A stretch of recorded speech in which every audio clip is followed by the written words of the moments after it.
Coming up on Yours in Education, Roseville High School's racking up top honors for their marching band. Really excited to see what the future holds for this program. Why students tell us band class helps them in all aspects of school. And her love of the arts is having a big impact. Really, on a scale of 1 to 10, I'm like 100 in terms of excitement because she truly deserves it. Meet Placer County's Middle School Teacher of the Year. Plus, we're diving into a serious topic that affects every student in Placer County: how our school communities are tackling the fentanyl crisis.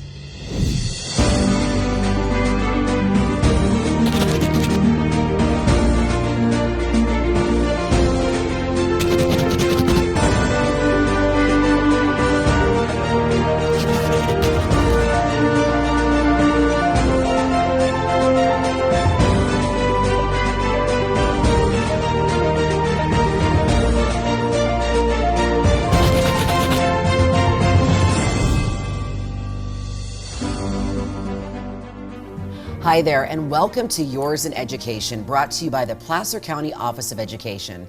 I'm your host, Kellie DeMarco, and joining me is Placer County Superintendent of Schools, Gayle Garbolino-Mojica. Now, Gayle has worked alongside educators and administrators to provide a competitive, comprehensive, and rigorous education for the 70,000 students in Placer County. She's also been recognized across California for her leadership and advocacy for students and women in leadership roles. Thanks so much for being here. Thank you. So this show really allows us to cover a wide range of topics to keep parents, students, and staff and administrators up to date with what's going on in Placer County education. Gayle, as a parent, I know this is alarming to you. In 2020, 24 Placer County residents lost their lives to fentanyl poisoning, nearly half under the age of 25, including some students right here in Placer County. It is incredibly sad. Talk to us about the crisis and what you're doing to help. Kellie, it is absolutely heartbreaking what is happening to some of the families here in our community. I know that as a parent of 2 boys, I did my job in trying to educate them as to the dangers of drinking and drug use, but we're at a different level here with fentanyl. What is scary is that the amount of fentanyl that needs to be present on a particular pill comes down to only a few different grains. Could mean the difference between life and death. And that in itself is something that is scary and is definitely on the minds of many parents and school leaders as we face this challenge. Whenever we lose one student or one member of our community, it's one too many. Yeah. I agree. And you know, we talked a little bit off camera about being in DARE programs in kids and just saying no to things like marijuana or other types of drugs. But I feel like I'm not sure parents, and I don't even really totally grasp how dangerous this is. And it's something that, like you said, maybe, hey, can I borrow have an ibuprofen or have a pill of some sort? And it really can mean life or death for some of these kids. And we do have children who are prescribed medication. And so there might be this desire to say, oh, I left it at home, or oh, I need to take it. Do you have one? And that's where the risk becomes, is that you cannot be sure of any type of medication that you are taking, whether or not it's been bought off social media or purchased illegally. You have to assume that it contains fentanyl. I love what you're doing because this is such a specific campaign, a program for Placer County. It's called One Pill Can Kill. And I think, as we talk about just educating our kids and the community about what this means, one pill can kill. Talk about this education program and how kids are learning about the effects of fentanyl. One Pill Can Kill is a program that's sponsored by the Placer County DA and Placer County, and alongside the Placer County Office of Education, to raise the awareness of the dangers of fentanyl. It's really important that we educate our youth as to how lethal it could be, the effects that it could have upon you, and ways in which you can keep you and your family safe. Are there specific programs in schools, or is it part of the education, the classes that they're taking where they learn about it? Many of our schools are holding assemblies and rallies to raise awareness. And we're doing a lot in our county to do that. In fact, we have one of our new assembly members who is sponsoring Assembly Bill 18 and 19, which is hoping to address the fentanyl crisis across the state of California. So this is something that is a priority for us as residents and as educational leaders in our community. I think another difficult topic to discuss is how to help students who may be dealing with violence and trauma at their own homes and really giving them a safe place to learn in school. Research shows that exposure to violence can seriously undermine a child's ability to learn, to focus, and form relationships at school. So I want to talk about Placer County Schools' Handle with Care program. I know this is very specific to Placer County and something I think you should be really proud of. So Handle with Care is a great program where law enforcement, when they respond to an event at a child's home where they deem that a child has been exposed to trauma, maybe it's exposed to spousal abuse or child abuse or any type of event at the home that may be a traumatic event for the child, the law enforcement officer will take out his camera and scan a QR code that he has on a business card. And up will pop a populated form where he'll fill out the name of the child and the child's school. And a confidential email will be sent to the child's school. And the next morning, when the adults at the school come to work, they will be notified that the child in question was just a witness to a traumatic event. And no other confidential information is shared at that point.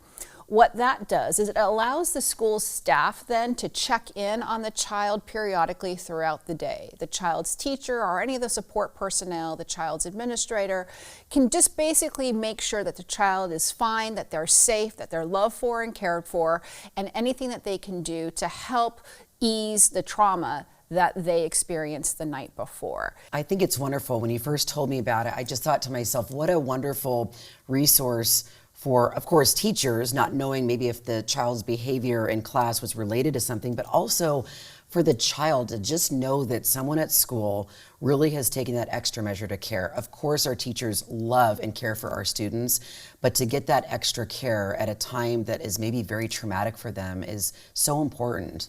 It's so critical because what we know about trauma is that trauma manifests itself in a variety of behaviors.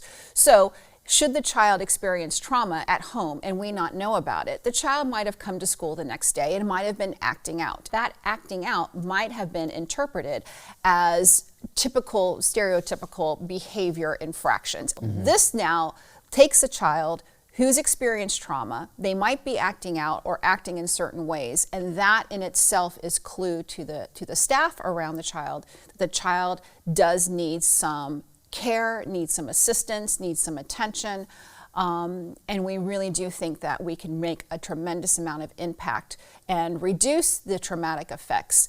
And it's very much in line with our mission to provide trauma-informed care and instruction for our students in our county. That's wonderful news. So I really want to mention that if you or a loved one needs more information or local services, emergency or disaster recovery assistance, simply call this number on your screen, 211. You can also visit this website as well.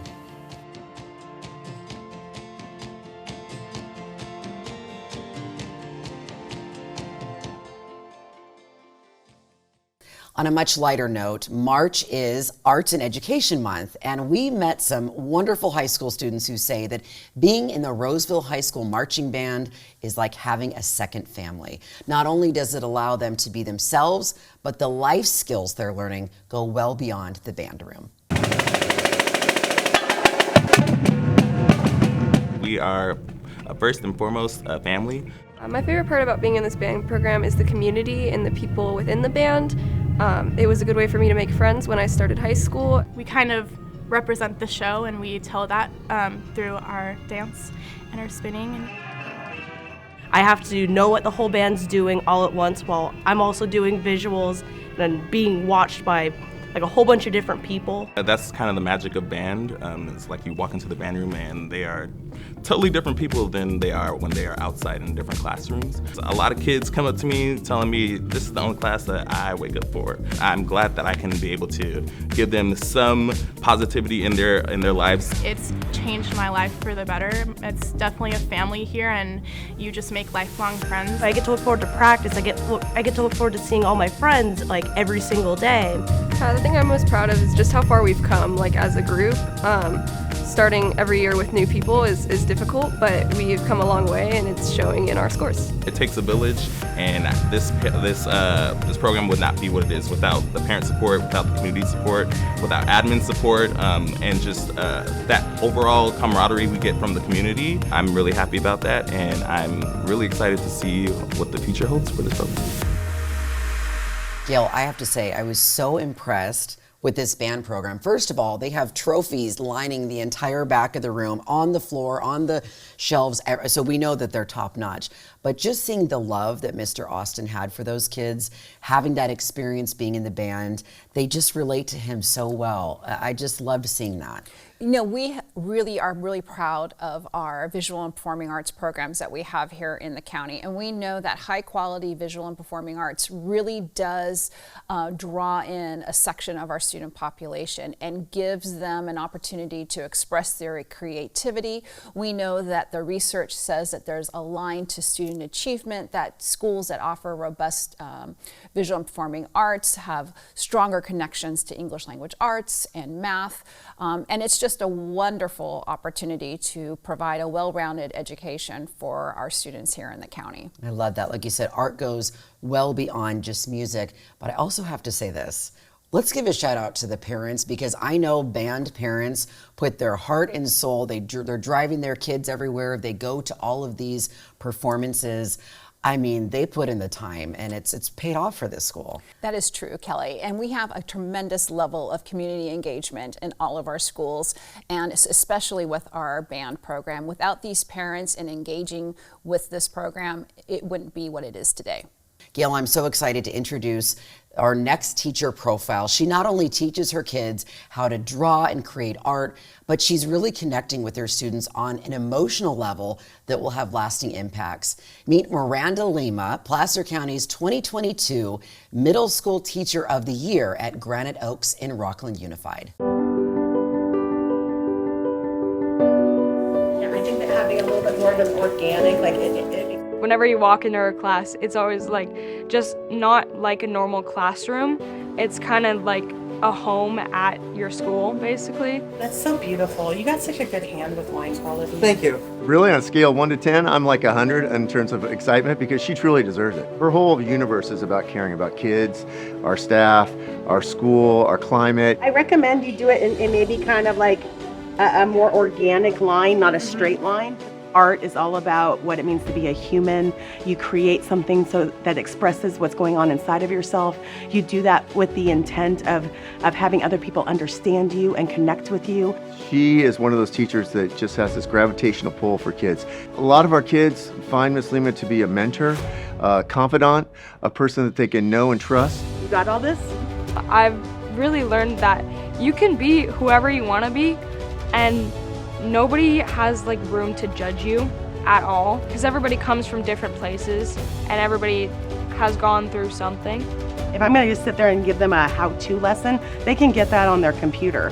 So I'm trying to add depth, complexity, self-expression, communication. So many things in this world are trying to like dictate who you are, and like who you are is authentic and real and enough. You are enough. I'm super glad that everybody is gonna know, like, oh, that's Miss Lema. She's a great teacher, like, because that's what she is. All right, great job today, great job. Gayle, I love watching that story and seeing how Mrs. Lema really connects with these kids on a deep level. She does. She is truly passionate about what she does, and the kids really pick up on that passion.